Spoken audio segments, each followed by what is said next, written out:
Hey everyone, Audrey here with another episode on History with Audrey D. Now in this bite-sized history episode, we are going to be looking at the Epic of Gilgamesh again, but we're going to be focusing on some key facts from the story. We're also going to be looking at the themes and symbolism that we find within this epic as well. If you like bite-sized history on History with Audrey D so far, please make sure you're hitting that like and subscribe button. Also, you can find me on Instagram, TikTok, and Patreon as History with Audrey D, and you'll get different types of content on each one of those as well. Let's go ahead and get into our lesson on the Epic of Gilgamesh, the themes, important facts, and symbolism that we find within this epic poem.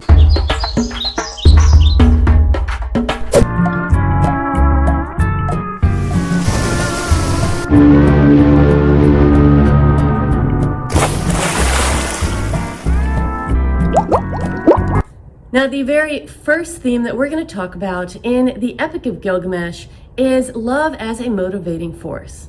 Now, love is actually represented in a few different ways within the Epic of Gilgamesh, and that includes love that is both sexual or romantic, as well as the love that is platonic, which means a love of friendship and bonding. In the story, we see that both erotic or sexual love as well as platonic love motivate Gilgamesh to change. Enkidu actually changes from a wild man in the forest to a noble one because of Gilgamesh, but also because of a sexual love that he ends up encountering with Shamat. We see that through the bond of friendship, Enkidu becomes even more so a stronger friend as well as a strong man and a hero. Now, through their friendship, Gilgamesh is also changed from a bully and a tyrant into a fantastic or exemplary king and a hero as well. Because they're evenly matched, Enkidu helps to check Gilgamesh's restless, powerful energies. And Gilgamesh actually manages to put Enkidu out of his self-centeredness.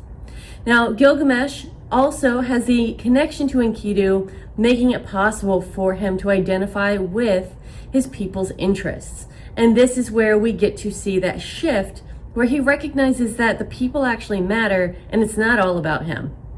The love that those two friends, Enkidu and Gilgamesh, have for each other actually is what also causes Gilgamesh to go into such massive grief when Enkidu dies. And he goes on his quest for immortality. The story itself doesn't really have any female love interest. Most of the love that we see is more so the sexual initiation of Enkidu to mankind by the temple prostitute. And then also the issues that Gilgamesh has when Ishtar comes to Gilgamesh and is infatuated with him and he turns her down. The main love that we get to experience through the Epic of Gilgamesh is that bond of friendship that he and Enkidu have. And that is one of the main themes and one of the most important themes from this story. The second theme that we see pop up in Gilgamesh is the inevitability of death. And we see this happen a few times throughout the story. Now, the first time we see this is at Gilgamesh's bitterness about the gods being the only ones who get to live forever. Gilgamesh is bitter that the gods are the only ones who get to live forever and says that to Enkidu. Now, Enkidu is warning him away from their fight with Humbaba. Life is short, the two warriors tell each other on their way to the deadly confrontation in the cedar forest. And the only thing that lasts is fame. And this is what Enkidu and Gilgamesh are looking for. However, Enkidu does become cursed by the gods with what they call a wasting disease. And in doing this, the gods have provided Enkidu with an inglorious death.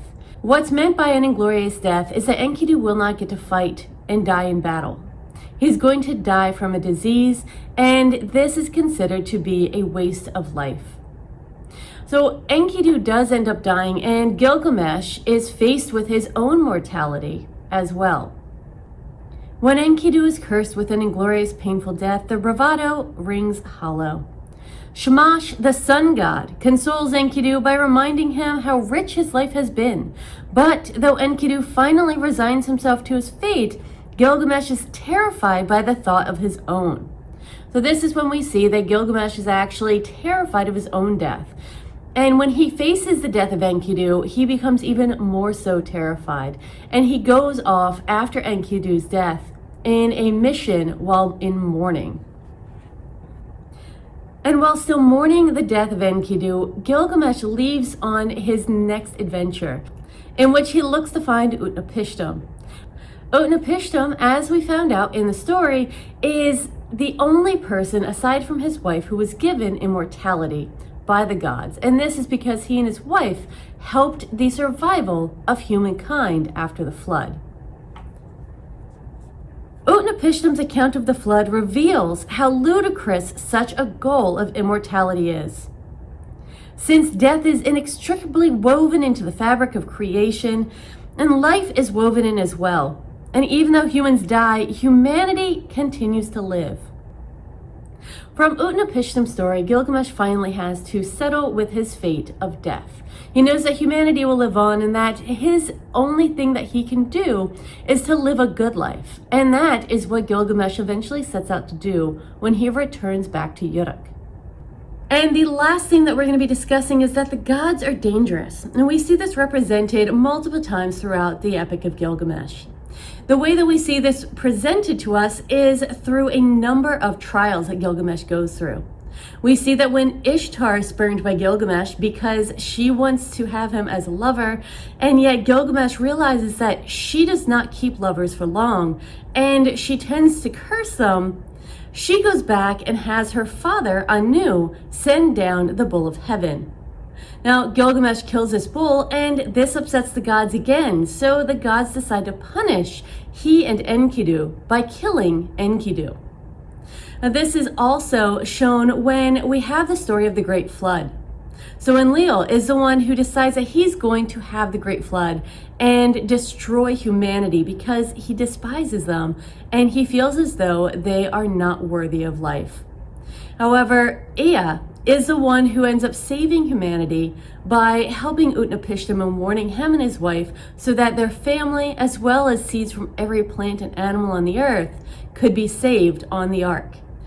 Throughout the story, we actually learn that the gods can both help and hinder mankind. And this is what we take away from ancient Mesopotamian gods and goddesses and their mythology. We'll go more in detail into the ancient gods and goddesses of Mesopotamia in our next episode. In the Epic of Gilgamesh, we do see religious symbols as well as doorways represented in our symbolism category. Now, ancient Mesopotamia had a number of religious rituals that included sacrifices, festivals, sex, dream interpretation, as well as shamanic magic. All of these actually appear in the Epic of Gilgamesh. Now, Enkidu is a symbol for nature as well as an uncivilized state. The walls of Uruk actually symbolize the great accomplishments of which mortals are capable. And in the context of the ancient king who built them, they actually represent his own immortality. We know that bulls represent explosive, destructive natural power, as well as the ability to wrestle a bull, suggesting humanity's ability to harness nature's power. We also have the interpretation by Enkidu of Gilgamesh's dream about the bull in the cedar forest. Now, Enkidu says that the bull is Humbaba, and that the act of wrestling the bull is Shamash's blessing. However, later in the poem, we see that Enkidu and Gilgamesh end up actually having to wrestle the bull and kill the bull of heaven. Now, the bull of heaven is supposed to actually bring famine for 7 years, and this is also potentially a symbolism of humankind being able to conquer famine. Now, the doorways that we see in Gilgamesh also are representative of portals and gateways. One of the very first doorways that we see is when Enkidu blocks the doorway to the bride's chamber. And this he does to stop Gilgamesh from getting in and being able to rape the bride. Now we see that Gilgamesh and Enkidu then wrestle, and afterwards Gilgamesh becomes best friends with Enkidu. We see another one where Enkidu and Gilgamesh stand and are in awe and are also terrified before the gates of the cedar forest. Now, after they kill Humbaba, they also manage to take down the tallest tree and create a gate of their own for the city of Uruk. When Gilgamesh travels to the mountain where the scorpion beings are, he must travel through the mountain itself, the passage that Shamash takes. And this is another example of the journey and the doorways that Gilgamesh experiences. So basically, in the Epic of Gilgamesh, we see that as he passes through the mountain, he is a different person when he comes out on the other side. And then we also see that as the barmaid discusses with him that immortality is futile and the quest for immortality is futile, she's also doing this through a doorway. Finally, we see that we have the doorway as well as the journey into Utnapishtim's realm. This is where we see some of the final transformations of Gilgamesh when he accepts his own mortality and then has to sail back to Uruk, having lost the plant that would make him young again, as well as realizing that he needs to create his legacy because that is the only immortality that he will have. We have a number of motifs that we see in this as well, such as seductions, doubling, and twinship, as well as the journeys and baptism. In the Epic of Gilgamesh, we see that seduction is what lures Enkidu out of the forest and makes him into a man that has to actually live within the world of other men. We see that the doubling and twinship of Gilgamesh and Enkidu is where they are equally matched, and that through working together, they're actually going to be more successful. We can see that different gods actually come together to support the heroes within the story, aka Gilgamesh and Enkidu. Now we have the journeys into the cedar forest. We have the journey to Utnapishtim, in which Gilgamesh is looking for immortality. And really, both of these journeys is about immortality, but one is about physical immortality and the other is about metaphorical immortality. Finally, we get to baptism. Now, baptism imagery actually appears throughout Gilgamesh, and this is where it is a renewal and rebirth of Enkidu, such as when he washes and anoints himself after he tastes cooked food and beer at the shepherd's camp. We see Ninsun also washes herself before she communes with Shamash. Gilgamesh washes himself after he returns from the cedar forest, and then Gilgamesh and Enkidu also wash themselves in the Euphrates after they kill the bull of heaven. When Gilgamesh is urged to wash himself, but he refuses, and Utnapishtim orders his boatman to baptize Gilgamesh before they journey home. Gilgamesh is in a pool of pure water when the snake steals the magic plant, and though Gilgamesh regrets losing the plant's baptism, imagery suggests that he doesn't need it anymore because he has finally come to terms with his own mortality. Well, that wraps it up for today's episode of Bite Size History on History with Audrey D, all about the themes, symbolism, and key facts from the Epic of Gilgamesh. It also wraps up our mini-series on the Epic of Gilgamesh, and in our next episode, we are going to be focusing on the mythology of ancient Mesopotamia. I hope you've enjoyed these episodes so far, and it helps you get a little bit better understanding of both the Epic of Gilgamesh as well as where we get some of our epic literature today. Now, these themes are prevalent through a multitude of mythologies and religions, so it's really interesting to be able to analyze them as we learn about each culture. Again, if you like Bite-Sized History on History with Audrey D so far, please make sure you are hitting that like and subscribe button.